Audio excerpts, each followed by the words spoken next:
Tercera, Patricia Jiménez de Caloncondi, 12.57.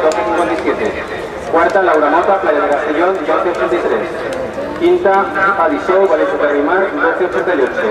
Sexta, Laura Rodas, Playa de Castellón, 12.94. Séptima, Andrea Román, Playa de Motorren, 13.16.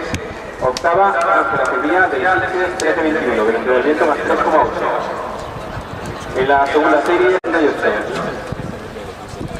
Ale Guillem. Sexta, Cassandra Líder, de Diario, 13.75. Séptima, Marina Medrano, de la Juventud Atlética, 13.83.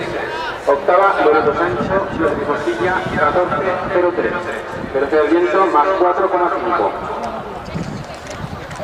Pueden acudir a podio a por las medallas las tres primeras clasificadas del 100 Junior femenino. Primera clasificada Julio Canet, segunda Estefanía Parra, tercera Marta Gómez.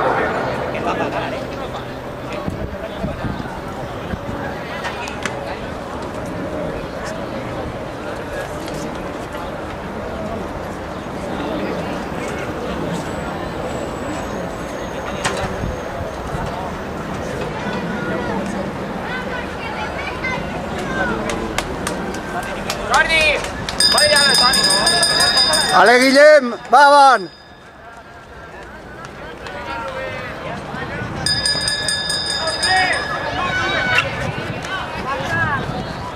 Resultados de la prueba de salto con pértiga, categoría masculina. Primer clasificado, Alejandro Esteban del Caloncondi, 4 metros. Segundo, Miguel Ángel Carvajal de Vinarós, 3.40.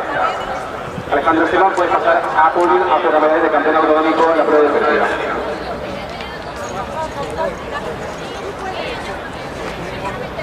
Hostia, yo no he cogido ni licencia ni nada, si no hacen de cumplir esa licencia. Bueno, la tengo en la mochila.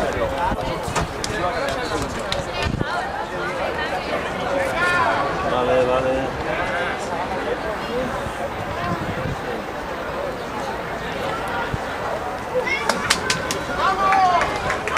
Por favor, los camiones de pista y colocando las vallas.